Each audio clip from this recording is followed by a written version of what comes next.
Working with the dead isn't as bad as you might expect. When someone dies, it's only natural for family members to feel upset, scared, and angry, and it's not very nice when they take it out on us, especially when we've tried to help restore their loved one to a fit and presentable state for a funeral or cremation. That's our job. I always enjoyed it. Something about the dead fascinated me. I remember that when I was 12, there was an incident outside our house. A truck driver had collided with a tree and consequently been thrown out of the vehicle. That's what we saw in the aftermath anyway.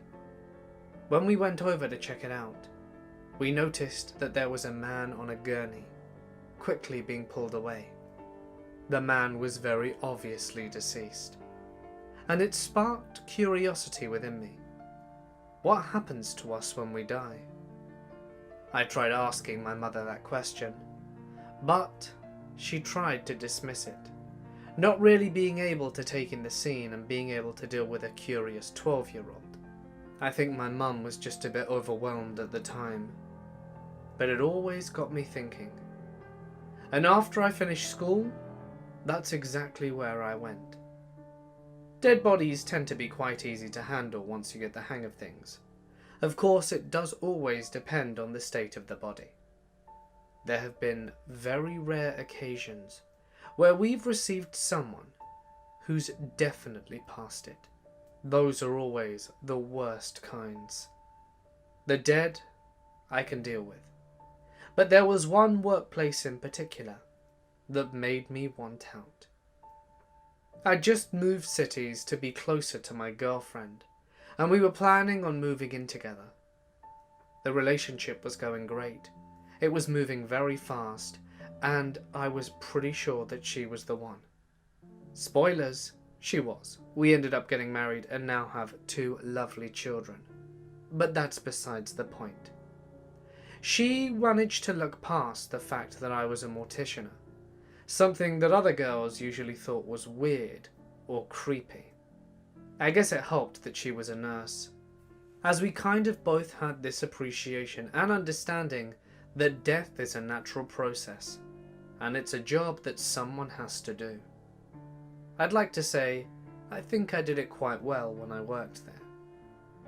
When I moved into this new city, I was lucky enough to be transferred to another branch of the same place we were working as it wasn't that far away. But from the first few days I got there was something off about the place. I don't really know how to describe it. It was almost like a buzz was permeating the room, or constant background noise. It wasn't always there, but when it was irritating, especially when you're working on someone. It always made me feel uneasy, jumpy, and put me on edge. I wasn't scared of the person I was working with. I'd done it plenty of times now, and it was just another job. I guess you learn to disconnect yourself. You don't think about who the person was or used to be, what they did, or generally try and evaluate them as a person. You just know that you need to treat them well and with the utmost respect to present them to their family. And that's what I did. So anyway, the first incident happened when I was going to take my lunch break. I'd just been working on this one particular lady. She was old and had lived a ripe long life by the look of her. So anyway, I put down my tools and go get a bite to eat. I was starving. I got called into work early and had been working on this lady for the past 6 hours. I needed to make sure I'd done certain things before I knew I could manage to take a break. and it was finally that time. So, I went to buy my sandwich and tried to get my mind off my work for a little bit.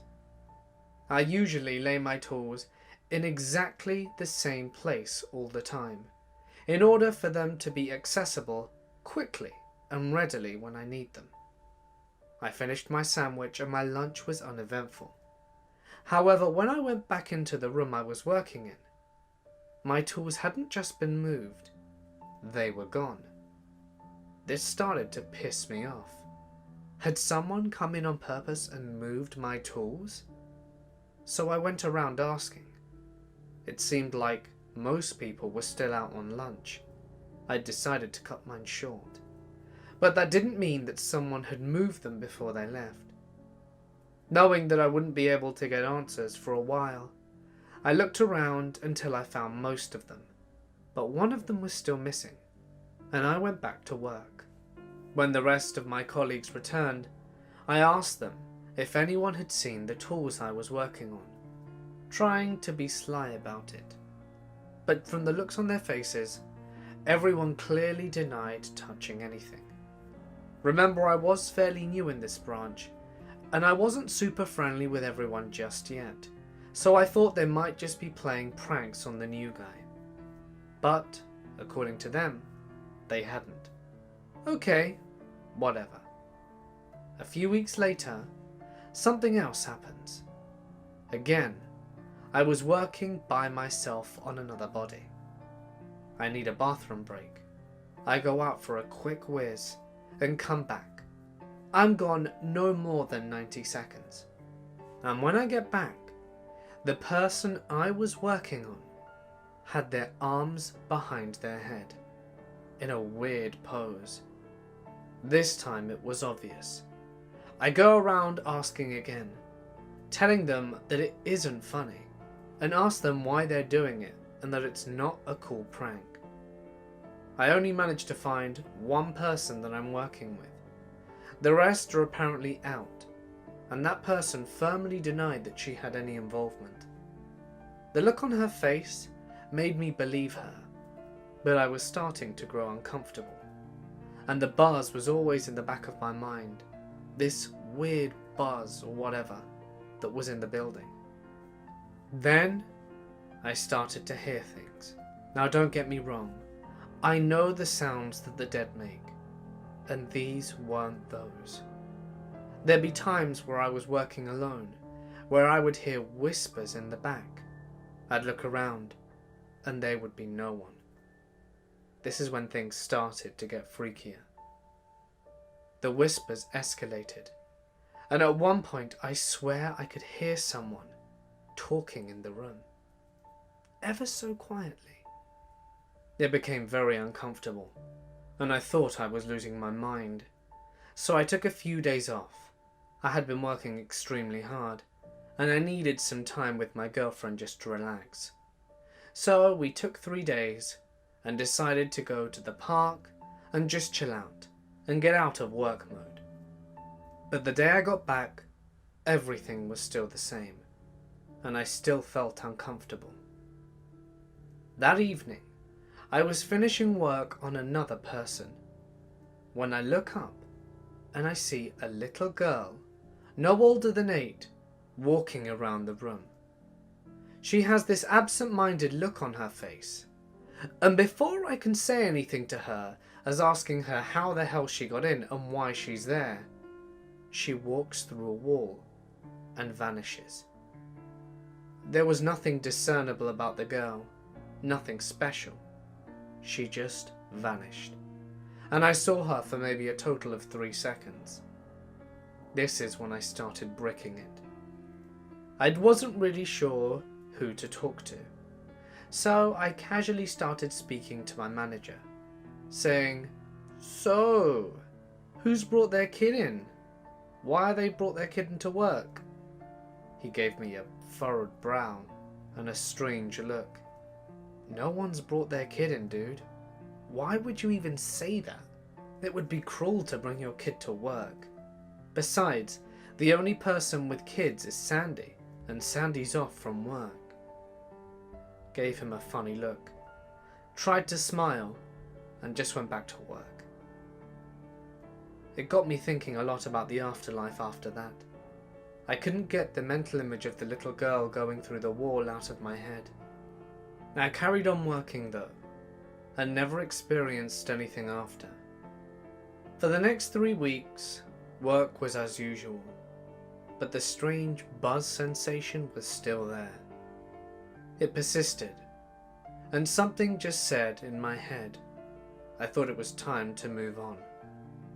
Even though I liked my job, and really, I thought it was a great career, I decided to call it a day.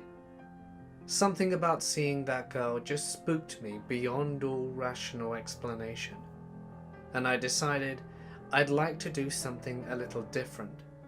I mean, I thought I could always go back if I regretted my decision. I didn't. I now work in a bank, and am very happy.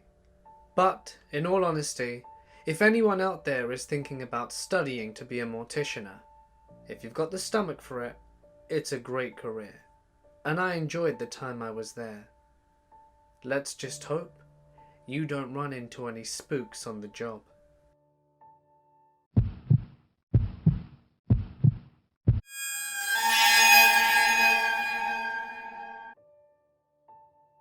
I'm a male, and when this happened I was around 16 in the early 1980s.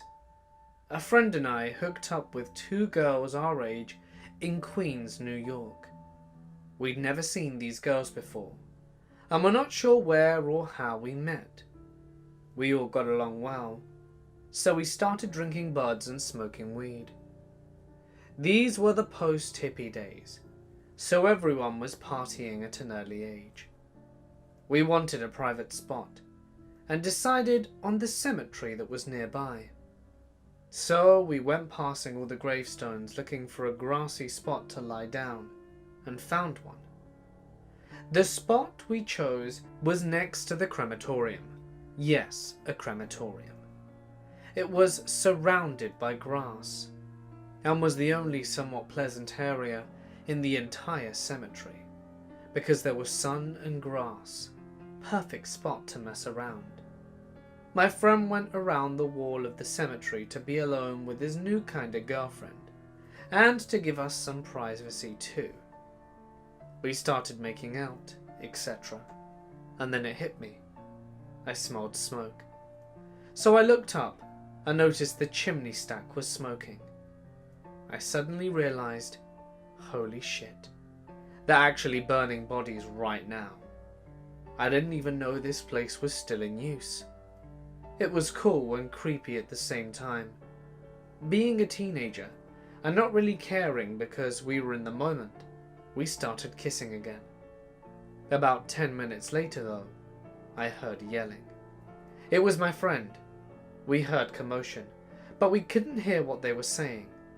Then, like a bat out of hell, my friend ran past me and screamed, "Run." There was a guy chasing us. The girl wasn't with him, so I did the same. Then I heard the guy behind me screaming that he was going to kill us little shits. That's when we knew he wasn't kidding. I was so fast, his voice faded away more and more until I couldn't hear him anymore. I figured he must be the guy running the crematorium. Unfortunately, we never saw those girls again. I didn't even know who they were to begin with. I just hope it wasn't them in the smoke later that day. I'm sure I would have heard something on the news. A shout out to the girls if you're watching to the video right now. I just want to say, I'm sorry for leaving you in the dust. My bad.